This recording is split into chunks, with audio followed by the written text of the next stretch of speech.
position in that game. But And the pawn says he's going to leave it there. No.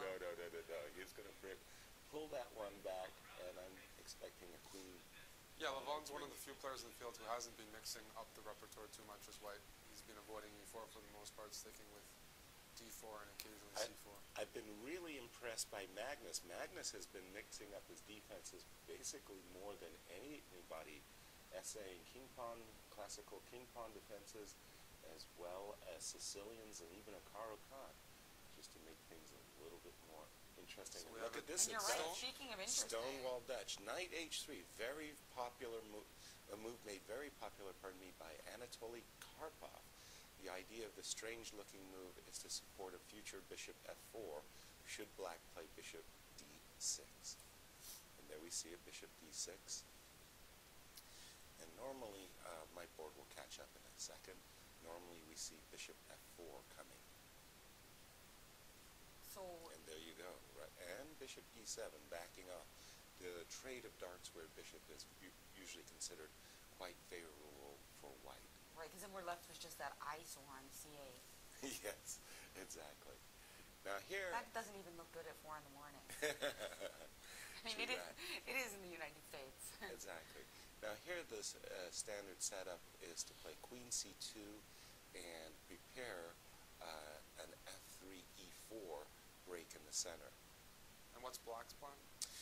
Exactly. That is a big question. What is black's plan? Normally speaking, there's an h6 g5 idea, as well as a b6 bishop b7. A big for both players is what happens with this knight on h3. If it remains off sides, then it's going to be a very nice game, comfortable game for black.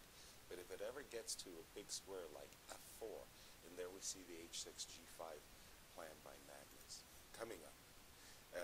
But if it remains out of the game, black's going to do great.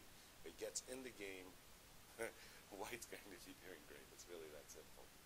One thing I've noticed Magnus likes to do when he plays a Stonewall is push that a-pawn when given the chance. He's had a memorable game where he's pushed it to a3 and won, I believe, in Vaikense, but it's usually combined with that b6 plan sometimes. Yeah.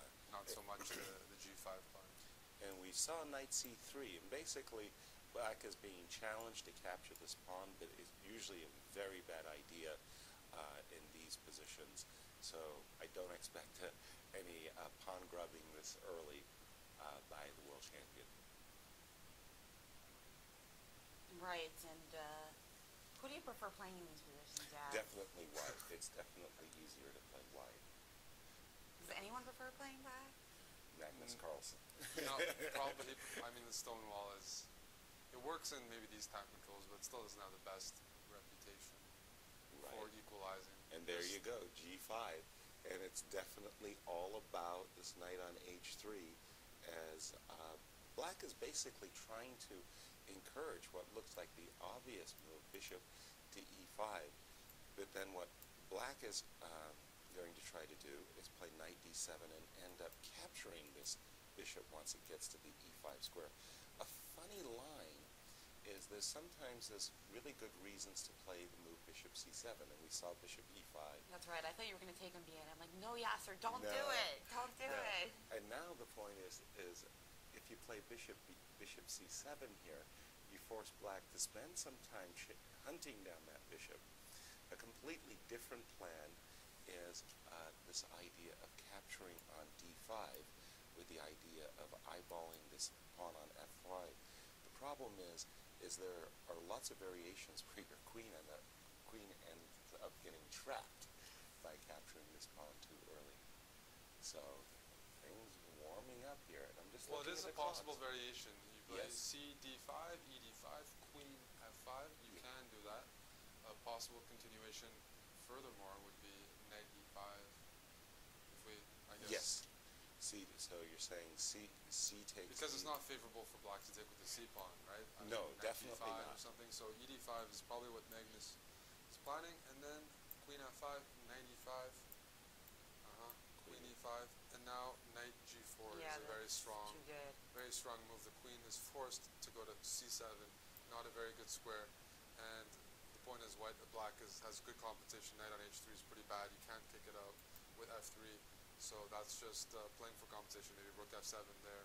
Yes. Maybe bishop b4 or something. But And it's supposed to be quite sharp. Yeah, and again, this pawn's on g6, h6, acting as a fence, corralling this knight on h3. Instead in the game, Levon has played rook f3. Probably knight f2 at some point, but usually black is happy if you can win the dark sword bishop on e5. Definitely, definitely. I like the position for Magnus coming out of the opening. He's given himself chances, and as you said, he's played almost every opening, and that's pretty impressive. That's one advantage he has, that he's getting good positions with sidelines. That's right, and he's playing a lot of aggressive openings. A lot of openings where there's crazy attacks on both sides, so that's fun to see. So he has captured that bishop on e5. He did hunt and it played down. knight d7. Yes. Wrote some kind of advantage in the clock for Magnus, but kind of small. f4 to be played after, and then what you do as black with the two bishops, you have to figure out how to open up the position. And it looks like White played f4, and Yes. Magnus responded with taking on c4. Whoa. Yeah, but you can get an update from him. Taking on c4. Ooh, okay. That is, I mean, I really admire Magnus's ability to mix it up, but that might be just a bridge too far. It's inviting e4. Yes, it is. I thought he was going to maintain his pawn on d5 after Levon started with knight b1, actually, just kind of highlighting the attack on the c4 pawn, and note that b5 allows bishop takes c6. Right. So if you want to hang on to that pawn for dear life, you're going to have to play knight b6, but then after knight d2, I'm rounding it up anyway. Precisely. But in those positions where we're just stopping there, knight b6, knight b2, there's a bishop c5 check and a bishop e3 that could be potentially annoying. I like that, and I like maybe even throwing in g4 at some point too in one of those lines. After king h1, g4, knight g1, then bishop e3. Yes. Well, actually, now that we're mentioning it, why not simply start with bishop c5 check? That's a strong move. And Magnus going under 2 minutes in this position. Bishop Ooh. c5, king h1, And, He taking g4. on f4. He took on f4. And We're now not playing knight predicting. a6. I'm surprised Knight by b6, sorry. Well, He's taken twice on f4 and played knight b6. Oh, Levon recaptured the pawn. he did. Yeah. And knight Knight b6. b6. Yes, as expected. Well, since that b pawn isn't going away, there's some good reasons for starting with a move like king h1 to be followed by e4. But Just knight d2. just simply knight d2. Okay. So there is again this option for black to play bishop c5 check and bishop e3. I'm sure there's going to be some sacrifices coming up, like an exchange sacrifice. You mentioned the eyesore on the bishop on c8. Well, it's still on c8. Magnus just went knight d5. Yes. Knight takes c4. And now he's played king h8. He's ready to get his rook to g8. Right. He's trying to round up an attack in that way. King h1. King h1's a very reasonable. Probably Another rook move is, g8, queen h5 is how black wants to follow up. Exactly. right. I think that Even though we're not playing with our bishop and our rook. right. I think at some moment Levon wants to spank down knight d6 and probably just even take that knight on d5. We're either giving us our money's worth in this game. Definitely, it's a Full-blooded battle. Bishop f3 bishop has been played. f3. He's trying to prevent permanently the queen h5 idea. I like it. Quick bishop d7 by Magnus. He's now keeping ahead on the clock, putting the pressure on Levon, who's down to So just bishop about a d7, minute. what if now king h1? Definitely, that gets my That's it. vote That's what as Levon well. played. yes. Rook g8, rook g1, queen f7 seems like. But then but White is just like building up for a knight d6. That's why we Well, saw it's this true, move of d8. but the knight on h3 is still not that good. So if you Right. play knight d6, I might take and play queen f6. Okay, kind and of he ask did what play you're gonna knight do. d6. What with the knight on h3? Yeah, he just tossed out knight d6. Strategically, very nice move, but that knight on h3, as we've been speaking about for some time, it's got a direct path, knight f2 to d3 to e5, So knight but it takes time to So get there. takes twice E5 on is the g6 and critical now line. E5. And he played Good e5. move, very good move. Cracking things open. If you take on a5, it's nice that queen takes takes c5, attacks on d6. Mm-hmm. That's the pawn we want to round up. Absolutely. And knight e3 would be a Yes. threat. Knight e3 would be in the position. Oh, I'm thinking about bishop takes d5, c takes d5, takes on e5. He took on just e5 took on first. e5 to start, and then after queen e5, he played this move, queen c5, disallowing knight e3 because of the pin, protecting d6. Maybe tried to take on a6, a7 as well. But what about, well, bishop e6 is what Magnus played, just putting pressure on d6. Levon quickly captured an a7. So now rook f7, maybe you're going to take on d6 next move? Well, Yes, rook f7 was played. You got it, Eric. And then there was a retreat to the queen to d4 and a trade on d4. absolutely. So queen's off the board. And what is going on? 30 seconds for Levon and Whoa. just under a minute for Carlsen. And knight f4 is a big strategic move. Very good move. I didn't see that one. Rook f7 to d7, delaying the capture on d6. And then we rook got a d1. rook d1. And knight e3, Anand won, by the way. Rook d1, knight e3, rook d3, knight c4. All these moves have been played. Knight f4, that big time move. Knight c4, not c2. Not knight c4. I beg c4, your not pardon. c2. Okay. Knight c4 and then knight f4, that big time move you were mentioning. Yes.